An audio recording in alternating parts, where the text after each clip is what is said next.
प्राणोपासना प्राणायाम क्यों?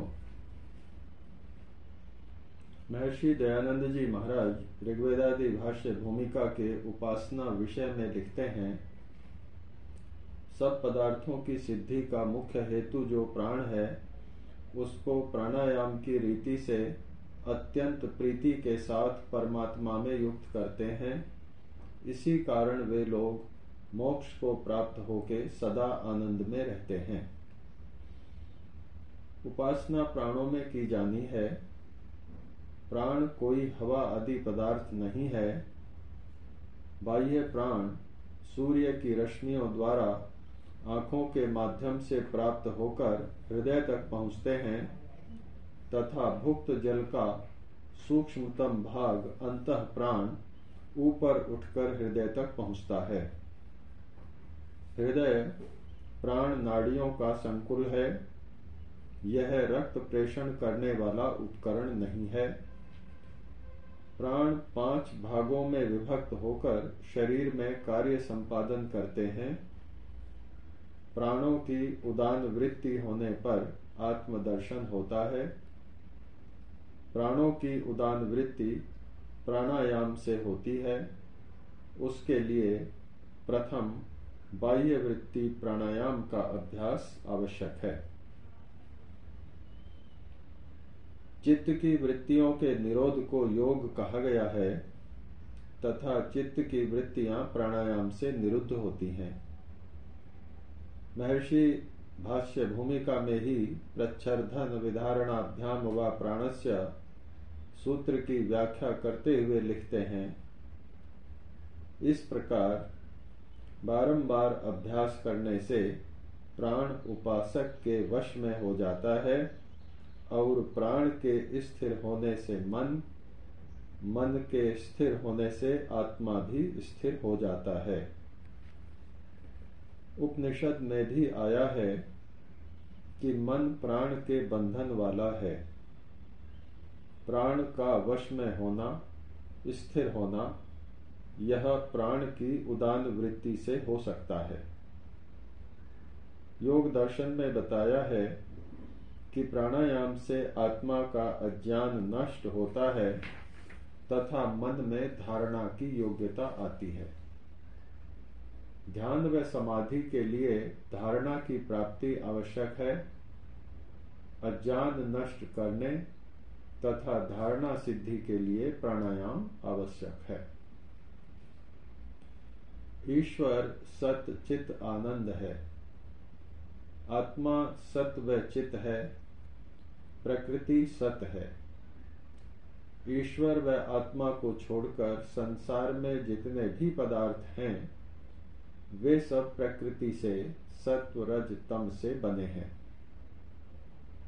मन, इंद्रियां आदि तथा संसार में दिखने वाले हवा, पानी, वृक्ष, वनस्पति, घर, गाड़ी आदि सत्व, रज व तम के विभिन्न अनुपातों के परिणाम हैं। ईश्वर सृष्टि की रचना, पालन, प्रलय करता है तथा जीवों के कर्मानुसार फल देता है। मन, इंद्रिय, शरीर से संयुक्त होकर आत्मा इस संसार के उपलब्ध भोगों को भोगता है, पाप पुण्य संचित करता है, अच्छा बुरा फल प्राप्त करता है। बिना शरीर के आत्मा संसार के किसी भोग को नहीं भोग सकता तथा शरीर यदि है तो उसके साथ सुख दुख अवश्य रहेगा। प्रकृति के भोगों को भोगने के कारण जीव सुख दुख पाप पुण्य फलतः जन्म मरण के चक्कर में पड़ जाता है, अर्थात प्रकृति का भोग सुख का कारण है, सुख दुख का कारण है। भोगों को भोगने के लिए मन व इंद्रियां आदि परमात्मा ने दिए हैं। साथ ही प्रकृति के विभिन्न भोग भी दिए हैं। उपनिषद अनुसार इंद्रियों को परमात्मा ने बाहर की ओर देखने वाला बनाया है, इसलिए वे बाह्य विषयों की ओर भागती हैं। जब तक इंद्रियां बाह्य विषयों की ओर भागती रहेंगी, तब तक विषयों का सुख दुख लेती रहेंगी। विषयों की ओर कैसे जाती हैं इंद्रियां? इंद्रियों ने किसी विषय को देखा, मन को बताया, मन से आत्मा के ज्ञान में आया। दूसरा, पूर्व भोग की स्मृति के कारण आत्मा ने किसी विषय को चाहा, मन को प्रेरणा दी, मन ने इंद्रियां विषय तक पहुंच गईं। अब इसे रोकने के लिए क्या करना होगा, जिससे प्रथम इंद्रियां विषयों की ओर न दौड़ें, द्वितीय मन विषयों की स्मृति न उठाए। विषयों की निस्सारता समझनी होगी। विषय दुख देने वाले हैं, सुख देने वाले विषयों के सुख में भी दुख मिला हुआ है, यह जानना होगा। यह कैसे जानेंगे? ज्ञान से। जो वस्तु जैसी है उसे वैसा ही समझना होगा। अविद्या का, अज्ञान का नाश करना होगा, और अज्ञान के नाश का एक महत्वपूर्ण उपाय योग दर्शन में प्राणायाम बताया है। अहिंसा, सत्य, अस्तेय, ब्रह्मचर्य, अपरिग्रह आदि के पालन में अभ्यासी को वितर्क आने लगे, उनमें मन न लगे, तो योग दर्शन अनुसार प्रतिपक्ष भावना करनी चाहिए। मन जिस कार्य को करने में लाभ समझता है, उसे करने को उद्यत होता है। जब उसका उल्टा सोचने लगेंगे, उस कार्य के अवगुण देखेंगे, उसमें नुकसान देखेंगे, तो मन उस कार्य की ओर नहीं जाएगा। बुराई में बुराई देखना ज्ञान है, अच्छाई में अच्छाई देखना ज्ञान है, तथा इस ज्ञान से मन को बुराई की ओर जाने से रोका जाता है। मान लो मन को 25 सालों से अभ्यास पड़ा हुआ है उस बुरे कार्य को करने का, तो क्या ज्ञान होते ही छूट जाएगा? यदि ज्ञान पूर्ण है तो पूर्ण वैराग्य होगा तथा उस कार्य को व्यक्ति नहीं करेगा। यदि ज्ञान पूर्ण नहीं है तो ज्ञान को बार बार दोहराना पड़ेगा, तथा साथ ही साथ मन का जो उस विषय में जाने का अभ्यास है उसे बदलना होगा। मन को विषय में नहीं जाने का बार बार अभ्यास करना होगा। इस प्रकार अभ्यास और वैराग्य दोनों पर काम करना पड़ेगा। मुंडकोपनिषद कहता है, कामान्यः कामयते मन्यमानः स कामभिर्जायते तत्र तत्र पर्याप्त कामस्य कृतात्मनस्तु इहैव सर्वे प्रविलीयन्ति कामः। जो व्यक्ति कामनाओं को ही सब कुछ मान बैठा है, उन्हीं की आराधना करता है, वह उन कामनाओं से भिन्न भिन्न योनियों में उत्पन्न होता है। जिस व्यक्ति के लिए कामनाएं पर्याप्त हो चुकी हैं, बहुत हो चुकी हैं, अब उनमें वह नहीं फंसा हुआ, वह कृतात्मा हो जाता है, उसका ध्यान आत्मा में लग जाता है और उसकी सब कामनाएं यहीं लीन हो जाती हैं। कामनाएं बनी रहें, लीन न हो, इसीलिए तो भिन्न भिन्न योनियों का द्वारा देखना पड़ता है। मुख्य बात यह हुई कि बाहर की ओर जाती हुई, संसार के विषयों की ओर जाती हुई इंद्रियों को, मन को रोकना है। इसी से मन एकाग्र होगा, इसी से आगे की प्रगति का रास्ता मिलेगा। 5 ज्ञानेंद्रियां तथा 5 कर्मेंद्रियां हैं, वह एक मन है। इन्हें रोकना है विषयों से। किसी को हाथ हिला हिलाकर बात करने की आदत है, उसे कहा जाए कि आप हाथ घुटने पर रख लें तथा उठाएं नहीं, हिलाएं नहीं। किसी को पैर हिलाने की आदत है, उसे कहा जाए पालथी लगा लो, पैर हिलाना नहीं। किसी को तेज तेज जल्दी जल्दी बोलने की आदत है, उसे कहा जाए चुप बैठ जाओ। ऐसा करने से इन इंद्रियों की चंचलता कम होगी, फलतः मन पर भी उतना ही अंकुश लगेगा। अब विचार करें कि आसन में प्राथमिक रूप से क्या करते हैं। पालथी लगाते हैं, हाथ घुटनों पर रखते हैं, मुंह बंद रख बोलते नहीं, दूसरी दो कर्मेंद्रियों से भी उस समय कोई कुचेष्टा नहीं कर रहे होते। कर्मेंद्रियों की चंचलता दूर करने, स्थिरता लाने का काम हो रहा होता है।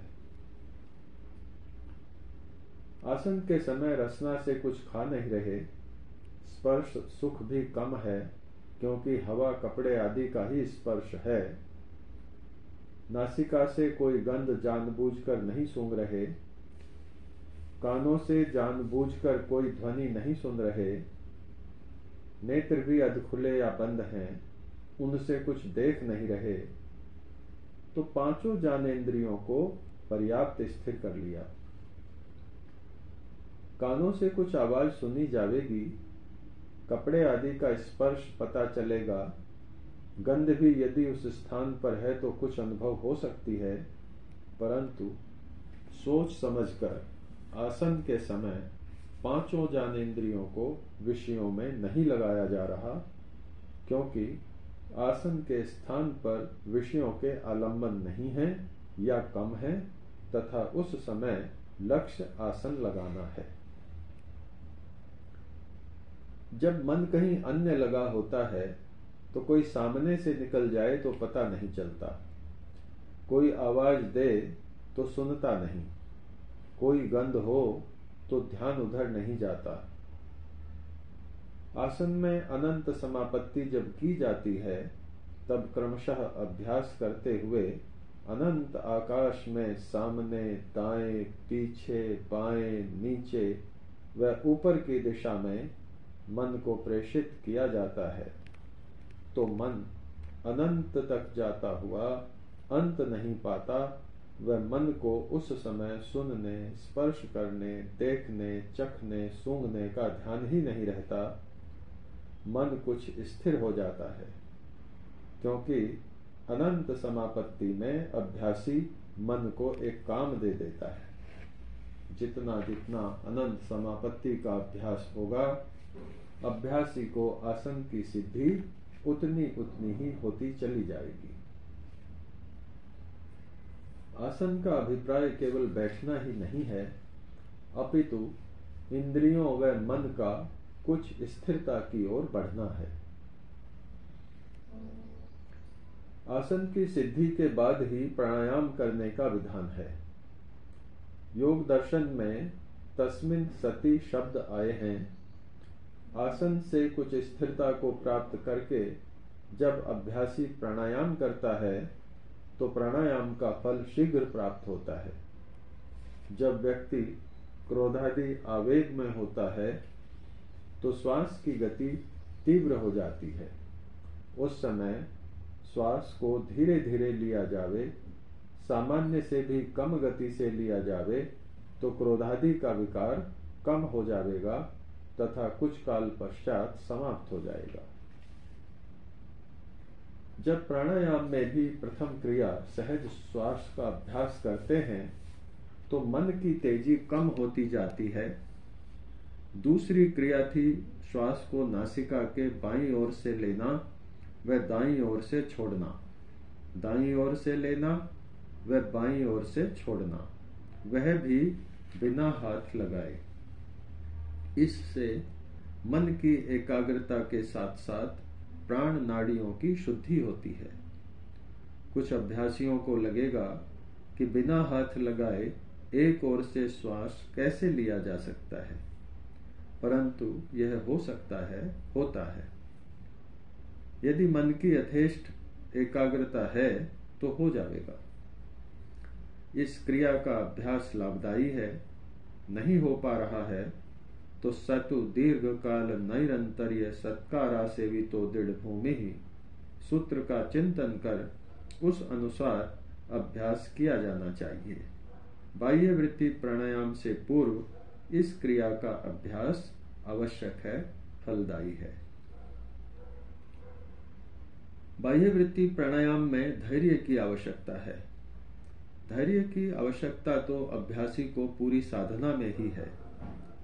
कम समय में साधना में गति हो सकती है, परंतु यह मन की स्थिति पर निर्भर करता है। योग दर्शन में आया है, तीव्र संवेगा नाम आसन्नः। समाधि की सिद्धि तीव्र संवेग वाले योगियों को शीघ्र होती है।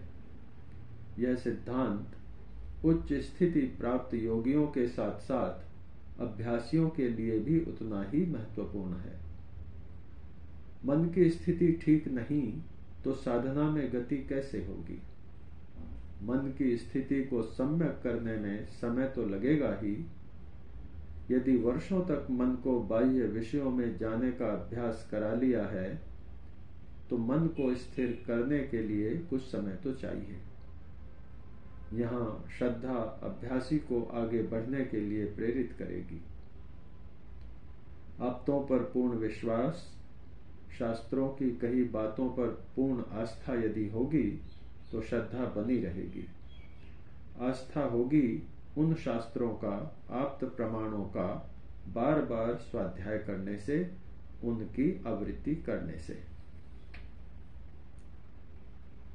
योग दर्शन में स्वाध्याय का ग्रहण क्रिया योग में किया गया है। व्यास भाष्य में आया है, स्वाध्यायः प्रणवादि पवित्राणाम जपो मोक्ष शास्त्राध्ययनम वा। प्रणवादि का जप करना तथा मोक्ष विषयक शास्त्रों का अध्ययन करना स्वाध्याय है।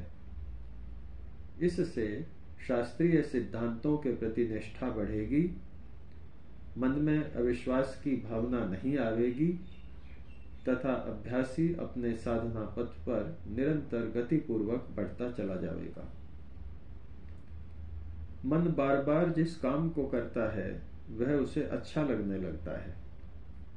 कोई बार बार सिनेमा देखे तो नया सिनेमा आते ही उससे बिना देखे रुका नहीं जाता। कोई समाचारों में रुचि रखता है, रोज समाचार सुनता है तो भूल जाता है कि वह अभ्यासी है तथा टीवी देखना उसके लिए हानिकारक है, साधना में लाभदायक नहीं। बिना देखे उसे परेशानी होने लगती है, समय पर अवश्य देखता है। चोर जेल से छूटते ही पुनः चोरी कर लेता है क्योंकि उसके मन को अभ्यास हो गया। ऐसी स्थिति में जान पर बुरी लत का अभ्यास हावी हो जाता है। व्यक्ति जानते हुए भी गलत कार्य करता रहता है। यही सिद्धांत अच्छाई पर भी लागू होगा। स्वाध्याय स्वाध्याय स्वाध्याय, दिन रात साधना के अतिरिक्त समय में स्वाध्याय करते रहने से मन स्वाध्याय में, शास्त्रों में व प्रणव जपादि में लगने लगेगा। बार बार सिद्धांतों के पढ़ने से मन को वे सिद्धांत अच्छे लगने लगेंगे तथा सिद्धांतों पर आस्था बढ़ेगी, श्रद्धा हो जाएगी। यही श्रद्धा माता के समान योगी की रक्षा करती है, ऐसा योग दर्शन में कहा है। दूसरी बात आई थी कि मन पूर्व की स्मृति न उठाए तथा पूर्व स्मृति के आधार पर राग द्वेषादि के कारण जो अवांछित भाव मन में आकर चंचलता, अस्थिरता उत्पन्न कर रहे हैं वे न आए, मन एकाग्र बना रहे।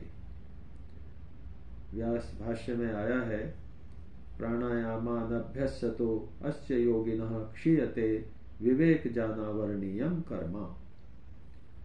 इसमें कर्म शब्द आया है। कुछ विद्वानों ने अशुभ संस्कारों को आवरण माना है, कुछ ने अज्ञान को आवरण माना है तथा अशुभ संस्कार व भावी अशुभ कर्म क्षीण होना माना है। कुछ ज्ञान को ढकने वाले कर्मों का क्षीण होना मानते हैं। पर यह तो स्पष्ट है कि प्राणायाम से अशुभ संस्कार क्षीण होते हैं। इन संस्कारों के कारण ही स्मृति आती है, अतः संस्कारों का क्षीण होना अभ्यासी के लिए बहुत जरूरी है। इन संस्कारों से ही पुनः व्यक्ति आलंबन पाते ही बुरे कर्म कर लेता है, उससे पुनः संस्कार बन जाते हैं और कर्म व संस्कारों का यह चक्र चलता जाता है। आत्मा जन्म मरण के चक्कर से निकल नहीं पाता। वैसे भी अभ्यास के समय स्मृति के कारण मन इधर उधर डोलता है, उसको स्थिर करना अभ्यासी के लिए बड़ी चुनौती होता है।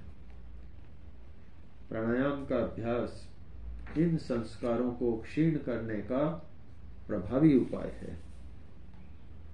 श्वेताश्वतर उपनिषद में आया है कि जैसे घोड़ों को वश में किया जाता है, वैसे अप्रमत्त होकर सावधानी पूर्वक प्राणायाम से मन के घोड़े को वश में करें।